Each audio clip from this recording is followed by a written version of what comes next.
All right, everybody. Seven Figures or Bust podcast. Welcome back. The number one podcast in the world for growing your insurance business. Episode 95. Christian Brindle, Glenn Shelton. And we have a jam-packed, a log jam, Oh if you my will, goodness. A episode huge for you log guys. jam. We're going to talk a lot about CRMs today. We're going to talk about the Seven Figure Medicare Agent Summit. We're about 50 days out from the start date of it. But before we get into those things, I have two things I want to start the show with today, just briefly discussing. Number one, I want to talk about a little bit of defense on my pick on the Clippers, kind of talking about my rationale. Okay, so I want to support my track record with these picks. Historically, more often than not, I will pick correctly the two teams that go to the finals, and I will this year too. I already said it was Oklahoma City, Boston. Those two, I believe it. I picked correctly in 2022 when Golden State won it all. I said from the first round they were going to win it all. I picked correctly last year when I said Boston was going to win it all. So my track record is strong. But I could not believe that game last night. Oh, my God. Could not believe it. I got nervous. I didn't watch all of it. I got nervous towards the end. Seems like the way these games have been going, the Nuggets get up, and then they just struggle to hold that lead. It got cut to 6 or 7 in the fourth quarter. I mean, Jokic did not have a good scoring game. They should have. I mean, the Clippers should. If Jokic has 13 points and you tell me that going into the game, I'm like, okay, the Clippers are going to win. But 100%. Jamal Murray got in that time machine. He's like, all right, 2020, 2021, 2022. Let me go back for a night. And then Westbrook has been pretty efficient all series, which I'm like, who would have saw that coming? Who would have seen that coming? I'm like, did you see that one? Oh yeah. Did you see that? I'm like, oh, and then the funniest part is like he was on fire for a little bit, and then he just went stone cold almost immediately. And then you could tell he was scared to shoot. I'm like, it reminds me of like my son's team when they get scared to shoot. He's like wide open, and he passes it to Jokic in the middle of the paint, and there's like 3 guys on him. It's like, what are you doing? Just shoot the ball, Westbrook. Like, what are you doing? I've wanted him to play as much as possible. I've wanted him to shoot as much as possible. Like, if he could play 40 minutes a night and Jamal play like 15 or 20, I'm good. I'm great with that. That's the greatest thing I've ever heard. But man, you have a player on both sides that are future Hall of Famers that have historically choked in the playoffs. Westbrook's one, Harden's the other, but I would have put my eggs in the Harden basket if I had to pick one or the other, but it's not looking that way in this series. Did we talk about this stat, by the way, which blew my mind when I read this? James Harden has never missed the playoffs. Oh yeah. I 16 years. 16, like that just blows my mind that every team he's been on, he's never missed the playoffs before. Yeah, because he starts with Oklahoma. He's coming off the bench with Westbrook and Durant. That's a really good team. It's a contender. He goes to Houston. He's the man. Mm-hmm. MVP caliber player. Goes to the Nets. It's like a super team. Goes to Philly. Play with Embiid. Prime Embiid. Now on the Clippers. Yeah, so he's been on a lot of really good teams. Never missed. Yeah. But I still think it's going to 7, though. I think the Nuggets will probably lose in LA. I'm hoping. I'm holding out hope. I think this will go to 7. Clippers curse. Should have known better. To bet on the Clippers. Okay, here's the other thing I wanted to talk about to start the show. Before we get into the other topics. I saw some agents talking online yesterday about this is something I knew about, but kind of had forgotten about a little bit.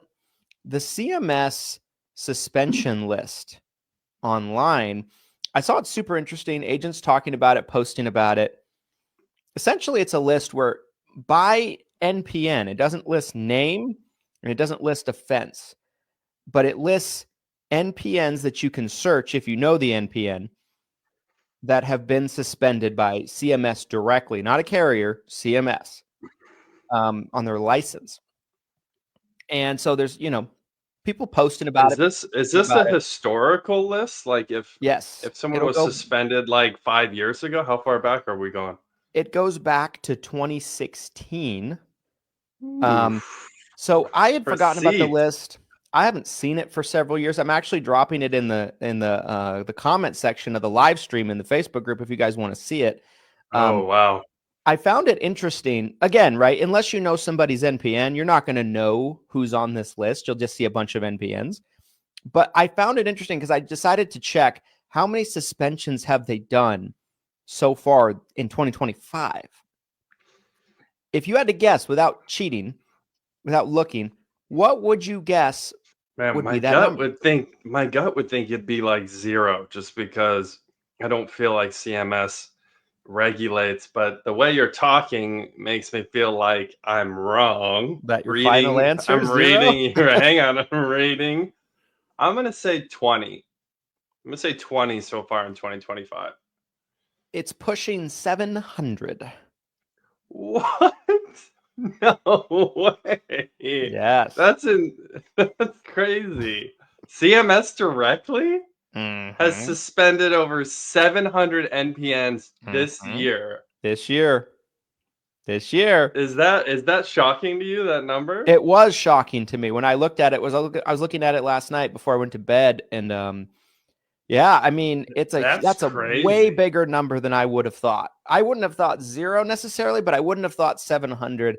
I know that my understanding has always been in extreme cases, they will personally step in and do Yeah. something.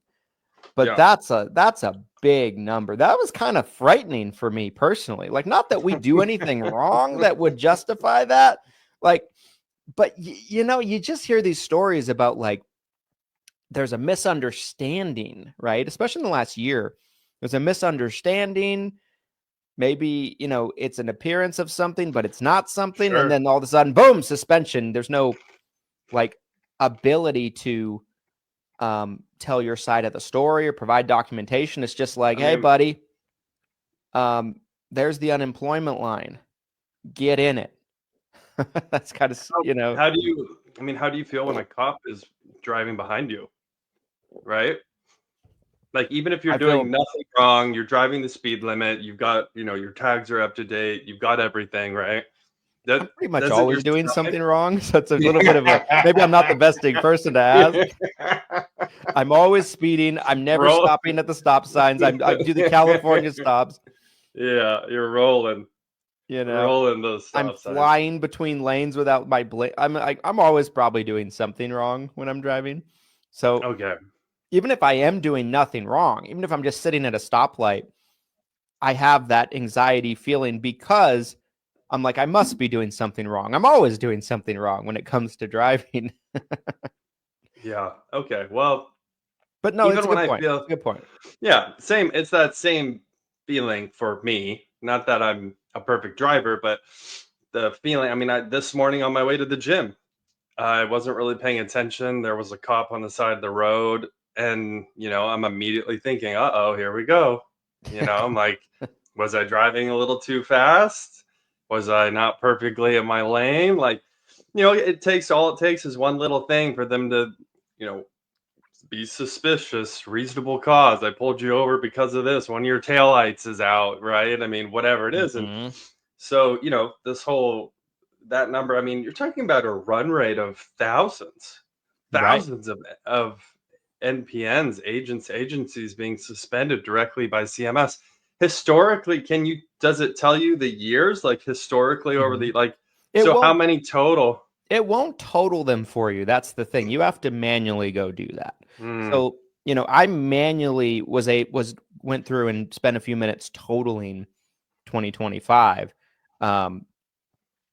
So, I mean, you can check it for 2024, 2023, et cetera, but it's not something that's going to just be like, okay, 2024, this number, 2023, this number. So I'm not quite sure. I didn't look at it that deeply, but I was rather surprised and kind of shocked by what I saw on there. It's a little scary, a little frightening. That is a little frightening. That is a little frightening. I had a story I wanted to get into. I posted in the group about this yesterday. Someone said, "Uh-oh, Yes. podcast incoming," and I do think this is something that is worthy of being shared today on the pod. So, Agreed. I don't want to rock the boat in the sense of genuinely calling out this organization or this person because it was a private conversation over Zoom, which was recorded, which I find fascinated that Which will be this person releasing the record. So I want to, Christian you Brindle, know, it is being ran as a paid ad right now. I want to talk about this organization though, so people can understand the scope of this, because that's what I think bothers me the most. If this was some, Joe Schmo who was, they misunderstood what the current rules are, I wouldn't really think much about it. But when you think about the size of this organization and you realize that, I mean, my understanding, what would you guess the size is from a total agent perspective? Or how could you try to explain the size of this organization so the audience can get a feel for this? So without saying any numbers, and I'm just speculating, from the outside looking in, I would guess 20 to 30,000 contracted agents. Yeah, that's what I was assuming. At least 10,000 agents. That was kind of what I was thinking in my head. So I mean, this is a pretty big size operation, especially from the standpoint of, from the top down, you anticipate they are up to date on the latest rules for communications, whether it's CMS, FCC, marketing leads. Like, you assume that the top of the organization's going to know what's going on because they've got to trickle it down to their agents, right? I don't look, Christian and I try to get this type of information out to you guys as quickly as possible. As soon as we get it, we're posting about it in the group. We're talking about it, here on the podcast. We're trying to synthesize it and send it out to our agents at ESI. So, I think that's where, like, a lot of my frustration with this conversation came from yesterday is you have this organization, tens of thousands of contracted agents, and the people at the top aren't even aware of what the current rules are. And so it's like, how many agents are being misled, or they don't understand what's really going on? And it's because the people at the top, I don't know if you want a laziness. I mean, I don't know what you want to label this, but talking about marketing. So I'm going to get into the meat and potatoes of this story now. So we're on a Zoom call. We've got the operations team of this organization, including the main compliance officer. And I start to get roasted about FCC one-to-one compliance. Well, you're not really handling the FCC one-to-one compliance here, and I need to understand how this is going to fit into that new rule, as you know, Glenn. And for a second, I kind of got my wheels spun around because I'm thinking maybe again, based on the conversation, I'm thinking maybe I'm misunderstanding something. Maybe I am in the wrong here on something. Mm-hmm. And then all of a sudden, after processing it for a couple minutes, I'm like, wait a second. I'm like, are you talking about the FCC one-to-one consent rule that got vacated 3 months ago in January that everybody was talking about for weeks? And again, you're a compliance officer at this massive organization, and you're not even up to date on what's going on with this. And they started once I, and I didn't call them out directly in this way, but I was very confused. And then I was like, are you talking about the rule that got vacated like 3 months ago? And then they started to backpedal, and but it goes to show, like, you guys have to be careful with who you're getting information from, and you should really be trying to check your sources, check your notes on what you're being told. Yeah, have some please. questions. I'm sorry. I Yes. didn't mean to cut you No, off. no, please. I had some questions I didn't want to forget. Yes, yes. So when you bring this up and kind of challenge and push back, what was the response? You said they backpedaled. What was kind of in what way? What was the response to that? Oh, was that vacated? When was that vacated? Oh, okay. Well, I mean, and then there was like like another minute, and then they were like ready to get off the call. So and again, I'm thinking if I'm on the call or if I became aware of the call and I am this person's boss, I would be livid, right? I would be really upset to learn that I have a compliance officer in my organization who I'm paying. I mean, God knows how much. I'm assuming this person's making at least six figures, right? So you're paying this person probably 100,000, maybe even multiple hundreds of thousands of dollars. I don't know. It's a big responsibility to be in charge of compliance for a big organization like this. And to hear that you're challenging people over rules that don't exist, it's like, what are you doing? Like, what are you getting paid to do? I don't get it. My second question. So I wasn't on the call, right? So we Yeah, talked about it right. afterward. I heard some of the details. If it could it be possible, if trying to play devil's advocate, because FCC rule gets pulled back, right? The CMS rule, however, kind of never really got anything done with that, right? They were trying to mirror the FCC rule of it. Could it be possible they were talking about that part of it, or did they specifically say the FCC rule? So I bring up before they got into the FCC side of it, I brought up CMS final rule last year, and I said, the hold is currently happening in the courts. We don't know what's going on, but again, according to those rules, there is very clear you can verbal reconsent based on the CMS final rule. And that's when he took it a step further and challenged me. And then this compliance officer says to me and goes, with the FCC one-to-one consent, it has to be clear and written. Yes.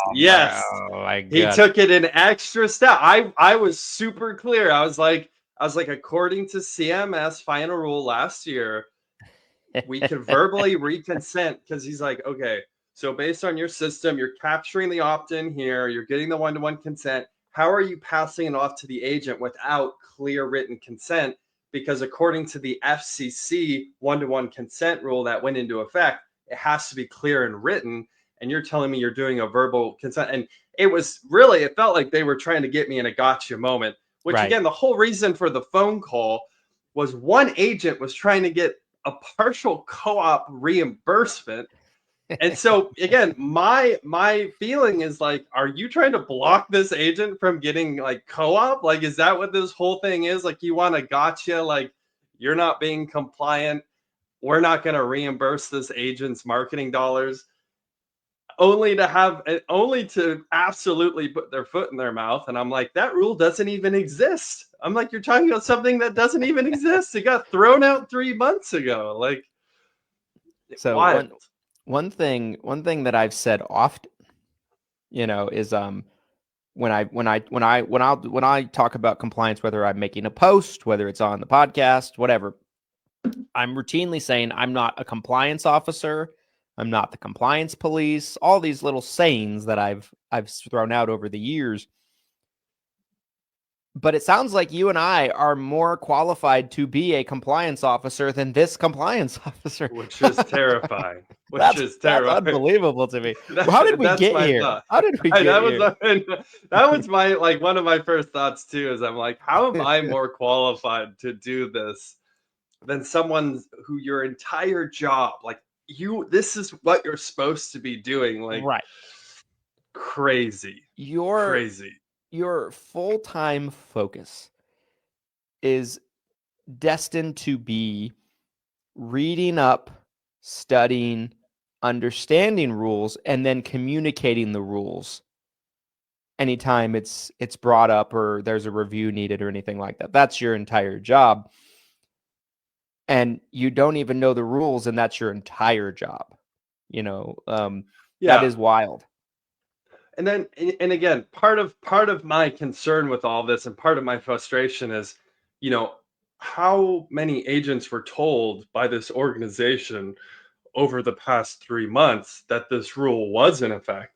'Cause I'm assuming if the tip top of the organization's thinking this rule is in effect, they've probably been spouting that down to their agents, and you're I'm you're sure. now you're putting extra red tape that doesn't exist in front of your agents. Now they're not able to help potentially as many beneficiaries as they could have if they had known that this rule wasn't in effect. There's this huge trickle down effect in my mind happening as I'm having this conversation where I'm like, you've probably kept your agents at your organization from earning additional commissions, writing additional policies, helping more beneficiaries because you couldn't do your damn job. Like, I want to fire this person on behalf of whoever owns that organization. I want to step in and be like, hey, you've got to fire this compliance officer. Like, they're not doing their job. They're not doing their basics here. Like, Yeah. Well, so frustrating. Well, without giving too much details, I mean, we know who owns that organization. It's a large private equity company. I wasn't aware of exactly who's in charge, but Yeah. I had some speculative feelings. Yeah. I will say it's I won't say no more about this, but there's about who it might be. I don't want to get myself in trouble like I've been known to do. But it's one of the two 600-pound gorillas. Yeah. And I say that much. One of the two. And I'll leave speculation to speculate from there. But there's still probably someone in between that's sure, there's someone running the company, but that's what I'm saying. That's the person I'm talking about. But here's where I'm going with this. It might even be even more alarming than you might think, because my understanding is a lot of these compliance officers that run these organizations that are owned by the head company are getting their direction on this stuff from the head company. Right? And the conspiracy just got that much bigger. We're going that much. I thought it very well could be. It could be that is the stance that's being held right now from every organization that's owned by the big company, the big one, as they say. It could be. I could be wrong about that, but that's been my understanding over the years, and so it makes me wonder, right? Like, maybe this person is literally just taking marching orders from corporate office. And in their defense, I didn't necessarily think about it from that perspective. Maybe they're just regurgitating what they've been told and what they're being fed by someone much higher up the food chain. Could be. I kind of took it as I was already kind of at the top of the food chain within this organization, but as we think about it in the sense of hierarchies like that, you're right. It very well could be a trickle down that's bigger than I originally thought.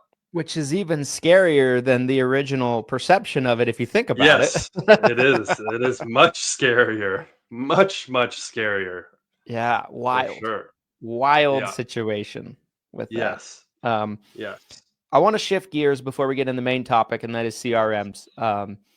Into just a little bit of talk about the 7-figure Medicare Agent Summit that's coming up, right? So we're 50-ish days away from kickoff. Man, there's so much. I mean, we've talked about it a lot on the pod, but mostly just as sponsor reads and things like that. I feel like with all the preparation we're doing right now, because we're in what I like to call, the final countdown of said event. We go through it every year.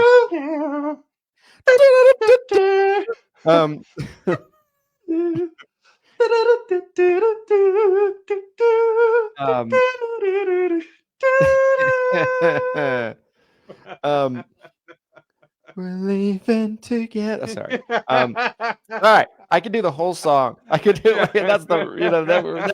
We'll end the show.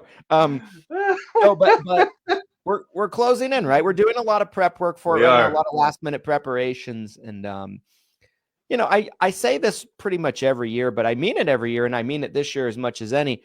I feel like this year's event is prone to be the best one we've ever had. I feel just amazing about our speaker lineup, the schedule that we have put out there. I love bringing it back home to Salt Lake City. Like, people don't think of Salt Lake City necessarily as a destination, but one thing I hear every year when we've done the summit here, 2 years, so 2 of the past 3 years prior to this, we've done it here. Last year was in Savannah.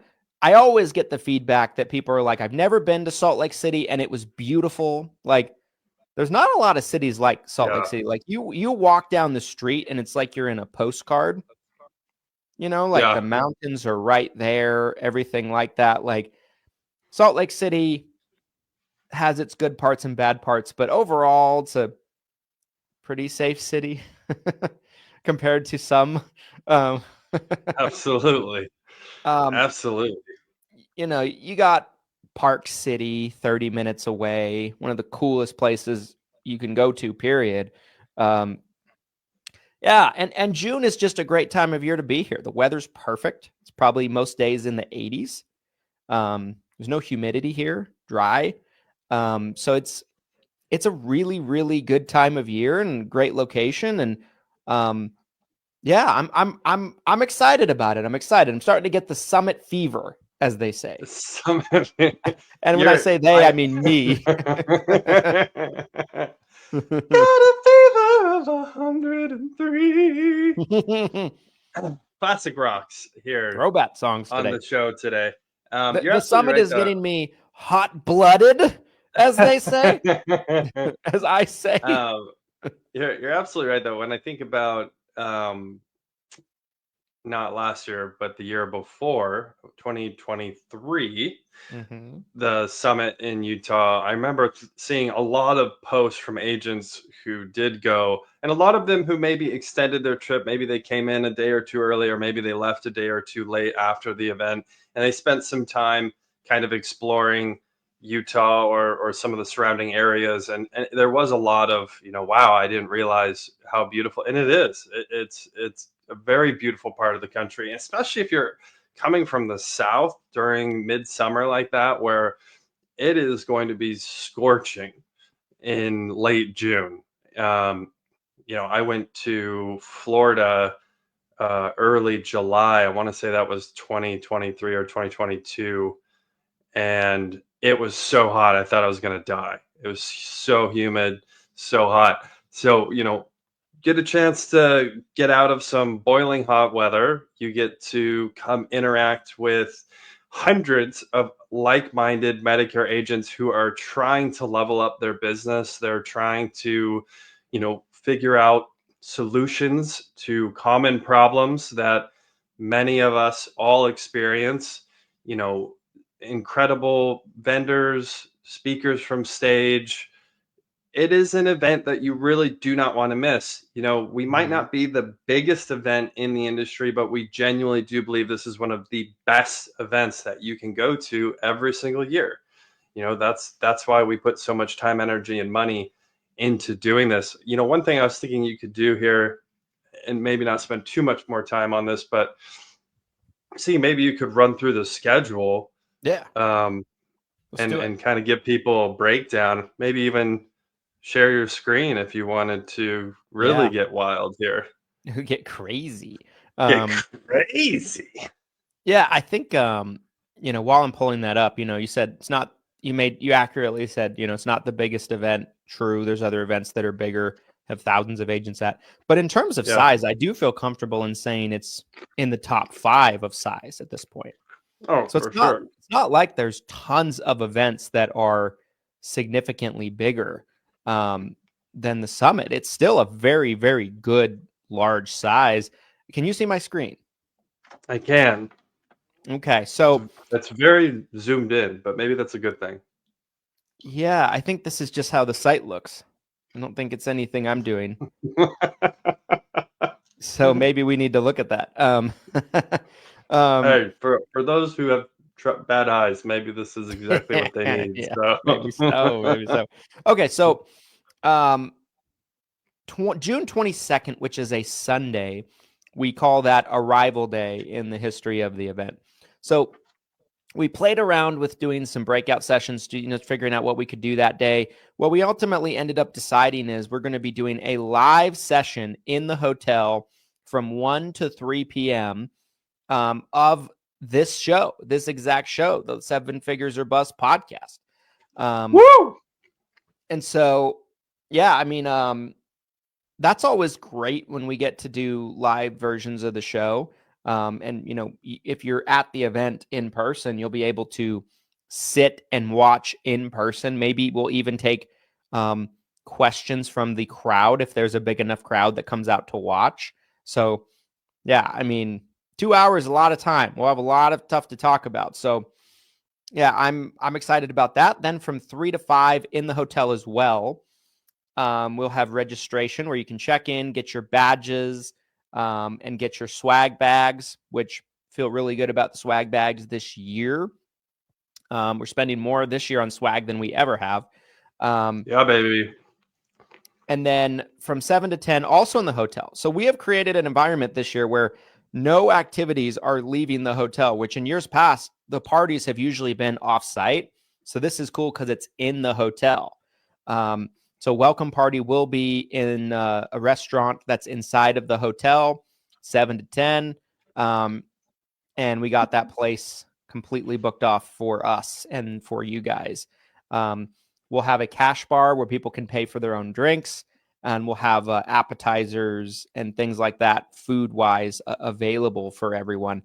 But if you're looking for like a full meal, you might want to eat some dinner beforehand. Then, as of now, this schedule is subject to change. Want to let you know about that in case you can't read. But day 1 and day 2, 23rd, 24th, Monday and Tuesday, okay, of June. So day 1, 9 a.m., I'll be speaking to start the show. I always go first at the summit.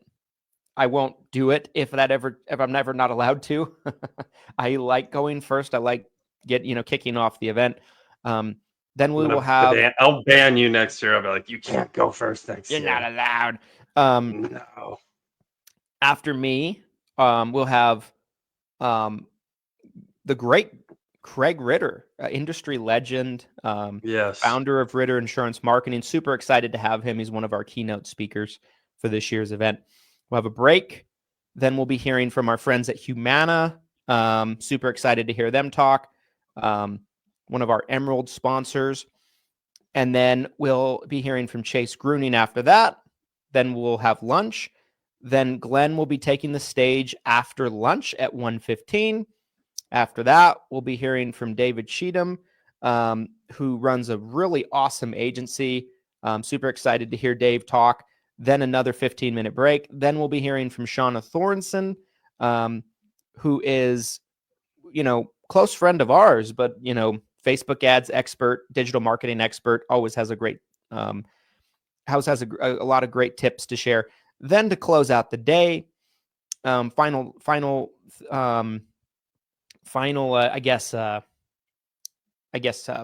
if you will. We'll be hearing from Jackie Lacer, then Angie Bennett, and then taking questions from the two of them, kind of taking an approach from Angie talking about grassroots marketing and how she built her business with grassroots marketing, and Jackie talking about telesales. And then we'll be closing the day. Day 2, Brandon Clay, the great Brandon Clay. We'll be starting off the day with a boom. If you guys have never heard Brandon Clay talk, that's something you're going to want. Yeah. This was supposed to be changed. So yeah, I'm noticing that too. Subject to change, and it's already changed. Yeah, so this is wrong. Let's start off by saying that. I will be next, then following by break. Then we're going to be doing a virtual assistant panel. Very popular last year. We're going to be running that back. Then we're going to be hearing probably lunch. Then Patricia St. Louis, Olivia Richardson, Jesse Pito, break, and then I believe Josh Young's is going to be right there. Need to go back and look at that. Then closing remarks, closing out the event. So this is a dynamic speaking lineup we got, you guys. And there's the thing is, like, the hotel is right in the heart of downtown Salt Lake in the good areas.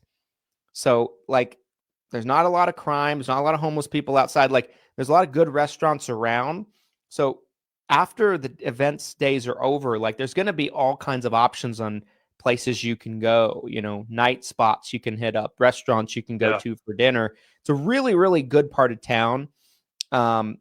Definitely one of the nicer hotels, this Hilton. It's very new. So yeah, we're super, super excited about the event. And guys, again, that website that Christian was just showing you, that was the 7-figure Medicare Agent Summit.com. Maybe you want to drop a link to that in the comments. Yes. Until midnight tonight, you can still pick up a ticket for 30% off. So you can save $150. It's normally $500 to get in. Only $350 until midnight tonight. Put that savings towards your travel. Put that savings towards your hotel room, towards your airfare, towards gas. We want as many agents there as possible. That's why we offer discounts like this, because we want to help you guys get to the event and be a part of this, because it is so special. So don't wait. Last chance. Midnight tonight. Save $150. Grab a ticket to the summit. I want to say two more things in addition to that. There will be no other discounts on tickets all the way to the end. So if you want to pick up a ticket starting tomorrow and on, it will be at the full price of $500. And at this moment, there is less than 50 tickets available. Yes. So before we are completely sold out. So this event has never not sold out from our capacity. So fully expect it to this year as well. So if you want to come, it's now or never, babe. Now or never.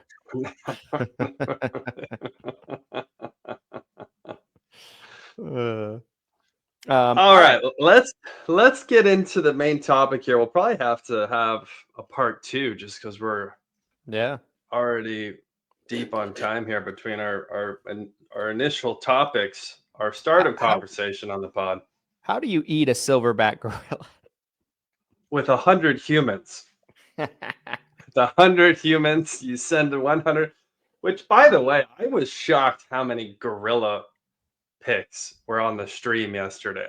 I thought it was just you. It's just no. I think that's the opposite. I think 100 people all working together. There's no way the gorilla has a chance. I really still feel that way. No, there's no way. I'd see 100 dead humans and a little bit of a bruised up gorilla. Like 2 minutes later.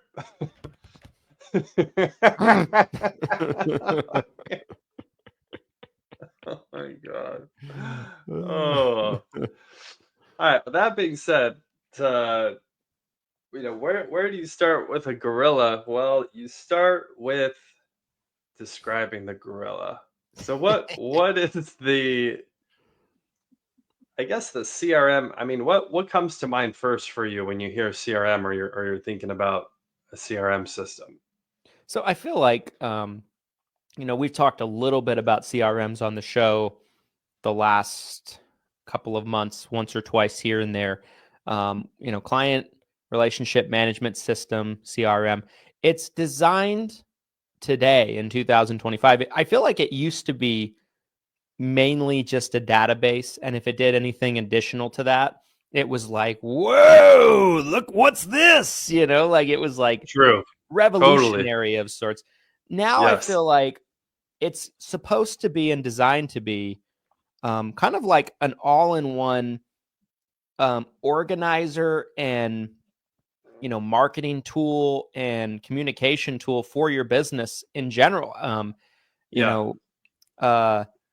It's designed to be something that organizes tasks for your staff, organizes notes, documentation.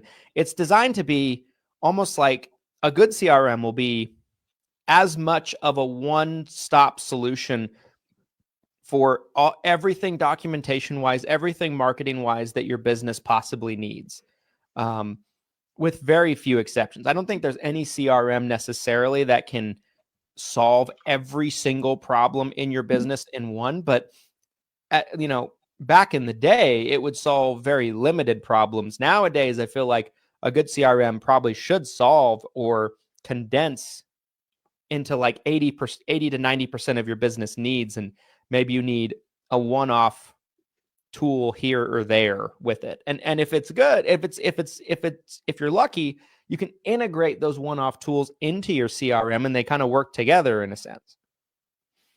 Absolutely. I do think it was more of a database originally. It was a part of what your business was doing from an operational standpoint. Now it's become a lot more of a Swiss Army knife. It's almost like the engine to your business in a lot of ways. If you obviously everyone knows Go High Level at Seven Figure here in the Seven Figure Facebook group. We have Seven Figure CRM. That's our Go High Level white label. We just had a meeting with our team yesterday. A lot of really exciting stuff that we're working on with Seven Figure CRM. And it's just incredible what the capabilities are with this system. So shameless plug, check out Seven Figure CRM if you are looking for a CRM system. It's $97 a month. But looking at what it's capable of doing, you can put leads into the system. You can assign those leads to an agent. The agent can make phone calls from the system. I mean, just the idea that VoIP is built into it. I mean, that's a newer technology. Now it's become like the standard already, but just 3-4 years ago, VoIP inside a CRM like this was unheard of. Utilizing Twilio, they've essentially integrated that technology into the CRM. Make a phone call, especially when you look at the compliance that we have to deal with here in the Medicare industry. Having that phone call immediately recorded and saved and logged with the client is huge. Mm-hmm. That's super important. In my opinion, you have to really have that nowadays. Even if you're a face-to-face agent, even if you're a brick and mortar agent, even if you're not doing telesales, you really want to have a system in place that will log those phone calls for you. And even if compliance wasn't a part of the conversation, which obviously it is, I would still want that just from a business standpoint of having that information, having those phone calls saved from a customer service standpoint. What was that call about? How many times has a senior been forgetful and they forgot they called in a week ago? Situations like that where you have that information available. And that's just one piece of it, right? The phone calls is just one piece. You can send text messages, emails. You can have complex automations where if this then that statements, we tried calling, they didn't answer. So now we're going to try sending a text. They didn't respond to the text. Now we're going to send an email. And, you can have all these different, I mean, it's almost overwhelming when you think about how much technology is baked into these CRMs. And maybe, here's a question for you, Dr. Brindle, is would you say it's almost overwhelming to the point that it is a barrier to entry now for agents? Yeah, The amount of technology. I definitely think that it is. I think the vast majority of agents that have CRMs, specifically Go High Level, I feel like I see this more with Go High Level than anything else, but it could just be kind of a CRM thing in general. I feel like we see more things with Go High Level because we have a white label than we might with other systems like an Agency Block or HubSpot or whatever. But, I think in general, the vast majority of agents that have a CRM are either vastly underusing its capabilities or in a lot of cases not using it at all. Right. Which we've seen. And I think that speaks to what you said a second ago. The overwhelming capabilities almost creates this feeling of where do I start? I don't know where to start. It's the same person that will go to an event and they'll take 20 pages of notes, and they might all be really good notes, really good actionable items that they can implement into their business and it will help them. But when they get home and get to the implementing part, they're like, how do I implement all of this? Where do I start? This is overwhelming. They're like, I'm going to go take a break. They put the notebook down and then they never pick it back up again and nothing gets implemented. It's that same thing, to where they log in. They're like, wow, look at all of this. Where do I start? What do I do? What's most important? And they kind of get overwhelmed and give up and quit. Yep. Yeah. I think that, we talked about this on the sales side a lot too, is like, if you give someone too many options, it can overload them, less is more. So the approach at 7-Figure CRM that we're trying to take is we want to be as supportive as possible. So, when you're looking into a CRM, no matter what system you're looking at, could be 7-Figure CRM, could be another Go High Level white label, it could be Agency Block, Zoho, Salesforce, Sales Pipeline. I could probably list off 10 different CRMs just right now off the top of my head. Most dialing platforms now have lightweight CRMs baked into them. So, I mean, there's dozens of options that could fit into what you're trying to do. But one of the first key things that you should be looking at when making this decision is, what does the support look like? How can you get help if you need help? If you hit a brick wall and you're not sure what to do, or you're not sure how to import something, or you're not sure how this automation works, is support going to be available to help you, whether that's premium support that you have to pay for, or whether that's free support, or both?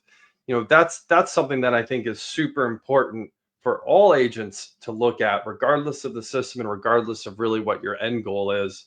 What would you say is another one like that, where what should an agent, if they're shopping for a CRM, what's another big key point like that you feel like they need to be taking into consideration, doing research on?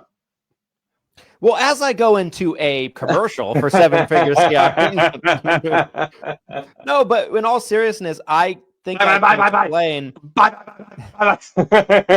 can explain why, for most of you, it's better than a lot of your other options.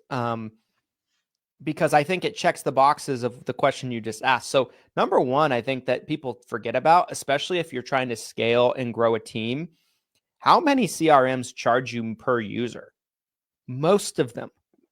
And that can get really expensive. Before you know it, like, you start at $50-$60 a month. Then you're at $300 a month. Then you're at $500 a month. Then you're at $1,000 a month. And it's only going to get worse, right? Any Go High Level white label, and 7-Figure CRM is no exception, you don't pay extra for more users. Like, if you're paying 97, you're paying 97 for 1 or 100 of users on your team. So that's pretty wild from a cost efficiency standpoint. I think that's valuable, right? Like, as somebody totally. As somebody that's used other CRM platforms, and I know how expensive it can get as the user base grows, and it's not a problem that gets better as you get bigger and as you drive more revenue. Like, just the cost grows with your growth.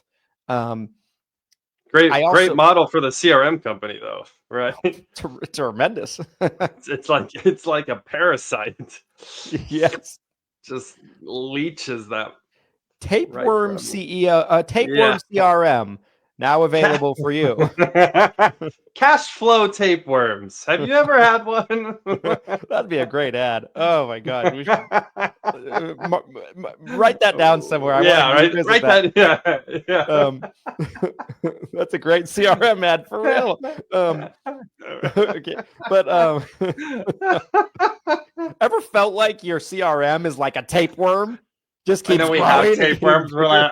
We're gonna eat a tapeworm. We're like, oh God.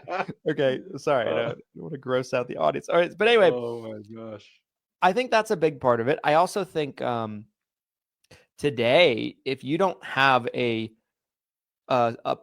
system that has really viable text and emails and automation capabilities, then you're behind in a sense, because the best agencies have that set up, and it allows them to touch their clients more efficiently and effectively without doing as much work. It allows them to have a higher contact rate with leads because they're touching them in more ways than just trying to call them a couple times. And I've always said, if your contact rate is higher, your close rate will be higher. The two are entwined in that way. Seven-figure CRM, you can build and host landing pages, full websites inside of it. It's all integrated into one. That's what I love about the platform, is it really can provide, like it can provide a lot of these tools all built and neatly intertwined into one kind of system. And so I also feel like I'm a big fan of platforms that are built by agents and agencies, and they're designed for agents and agencies. Like even these ones that are, they're niched out for insurance.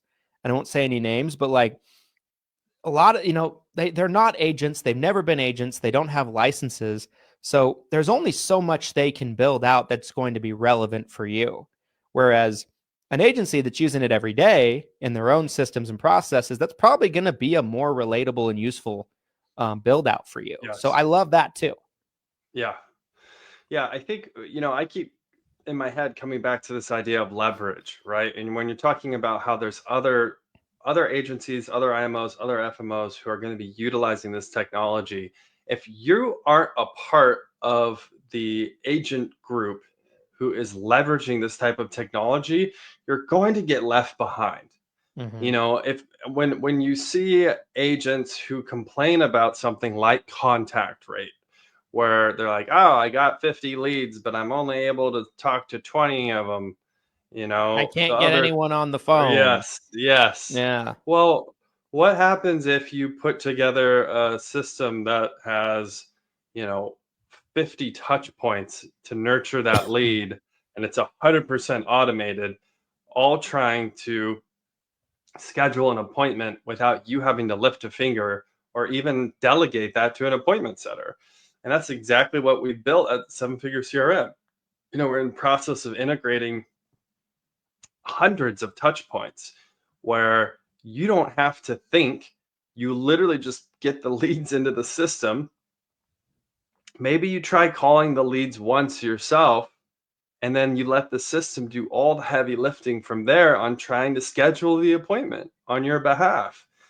That's very powerful to have that type of technology being leveraged on the back end. And if you're not doing that, you're going to probably continue to see your contact rate, your appointment setting rate will probably continue to go down. I think as time goes on, the ability to just pick up the phone and dial a group of leads is becoming less and less effective to get people answering. Like it can still work, and it still should be part of your process, by the way, if you're working leads. Like it has to be, by the way. I don't believe that automation replaces that, but I do think it supplements that. And without the automation, your touch points are just going to be low. Like, I mean, you can probably still get decent contact rate if you're going to call your leads 10 times. Are 99% of people going to do that? No. Yeah. And so maybe you're calling your leads 2, 3, 4 times. Should you be calling them more? Probably. But let's say that's all you're doing realistically, right? You add in a really detailed automation that's built out, and that might be okay. That might be enough. Yep. Yeah, I think from an organizational standpoint as well, having a system in place, keeping track of your clients, keeping track of your leads. Lead nurturing has been something, obviously from the Lead Hero side of the business, you guys, I've been obsessed with what are the most successful agents and agencies doing. And lead nurturing has always been one of the biggest things when it comes to ROI on a batch of leads. If you just call through as an agent or as an agency, you just call through that list of leads you got. And even if you were to call it, let's say 5 to 10 times, which most of you won't statistically, maybe only 1 out of 5 agents or agencies will even make that many attempts. But let's say you're one of the good guys, right? And you actually do One of that. the good guys. One of the good guys. And it's honestly even less than that. It's probably like 10 to 15% of agents and agencies will actually make 5 to 10 contact attempts. Well, so you're getting a good squeeze out of your marketing dollars if you actually do that. That's the workout. That's the hard work, right? I tell everyone this at Lead Heroes when they're like, "Well, if the leads are so good, Glenn, why don't you just work them yourself?" Because it takes a lot of time and effort, you guys, to work these leads. We do work Lead Hero leads, but the amount of time and effort that goes into that squeeze of making 5 to 10 contact attempts, writing those clients, like that's a lot of energy. So that's why we offer this to other agents and other agencies, because we are generating more than we can handle, right? That's always been from day one how this whole system has worked. But how do you continue to get an ROI past, even if you're doing that 5 to 10 contact attempts, utilizing a CRM that can help you continue to squeeze the marketing dollars that you already spent? And even if it's 3 extra appointments, which then leads to 1 extra sale, you're talking about something that will pay for itself over and over and over and over and over and over. I mean, it takes 1 extra sale every 8 weeks, maybe even less than that. It's like 1 extra sale per quarter would pay for your CRM. I mean, I'm thinking price point wise, like the 7-figure CRM system. You make 1 extra sale over the course of a 3-month period because you're utilizing the CRM, and it has paid for itself. It's a no-brainer. To those of you who aren't using a CRM out there, what are you doing? What are you doing? Yeah. Christian, we're getting towards the top of the hour here. I want to ask you final thoughts on CRMs, deep diving into CRMs, which I don't know if we went all the way there, but guys, if you want to hear more about CRMs, we'd love to know if this is a topic you're interested in hearing more about. Comment below if you want more on CRMs. Christian, Yes. final thoughts. Yeah, I think I made a comment years ago, don't know how many years ago it was, that you didn't need a CRM to get started and start building your business. And I think at the time it was true. I don't think that applies today. I think you really have to have one.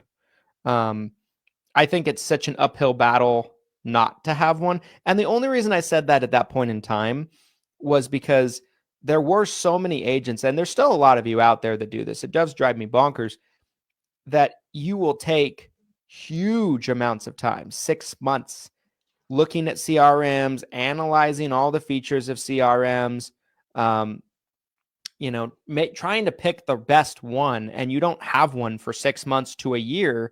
And my whole argument at the time was not so much that, CRM bad. No, CRMs have always been good, but you're better off to just get started than do the analysis paralysis thing.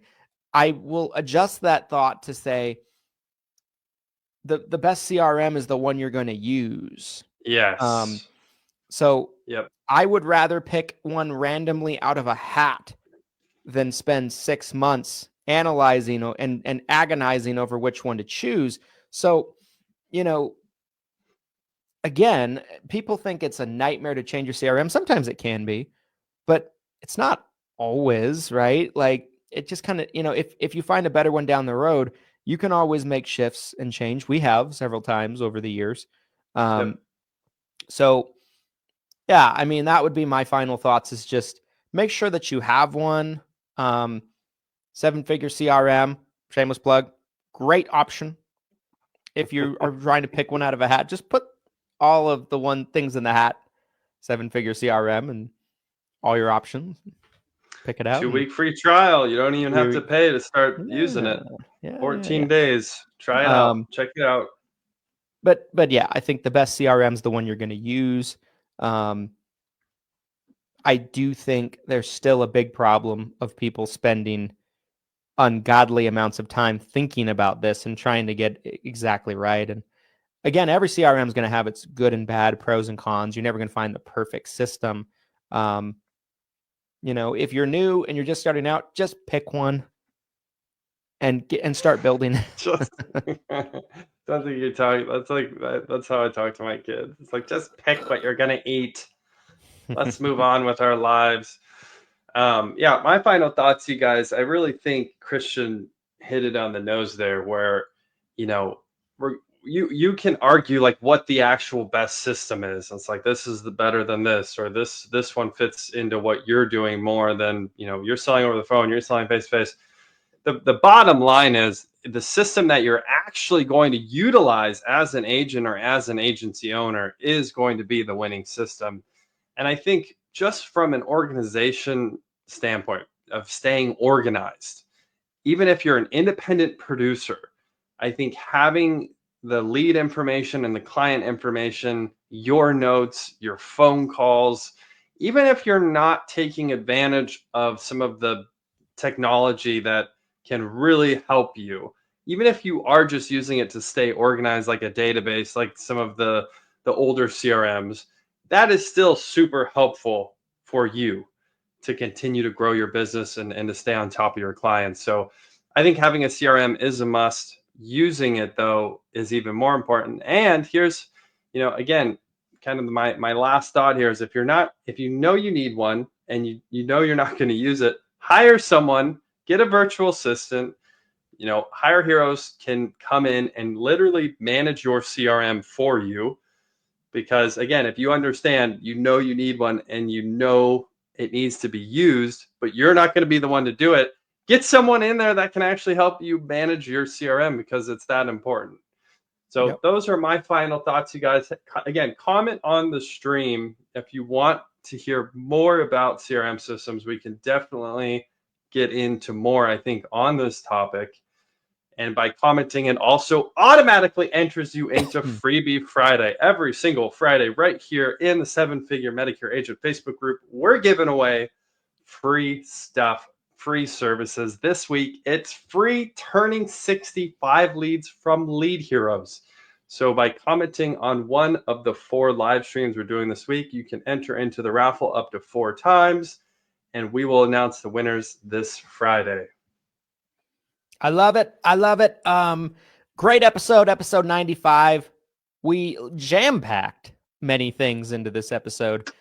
Appreciate you guys watching all the way to the end. You guys are amazing. If you guys are watching the entire episode on YouTube, it is going to be the best place long-term, where forever and ever you're going to be able to access full-length video episodes of the show, as Facebook's only keeping them now for 90 days. So make sure to like, comment, and subscribe on this. Make sure to give us a 5-star review on platforms like Apple Podcasts if you're listening there. We would certainly appreciate it. Make sure to subscribe on platforms like Spotify, audio-only platforms, and we'll see you guys on the next one. Appreciate you guys watching all the way to the end. Here's to your massive success. See you on the next one, everybody. Happy selling.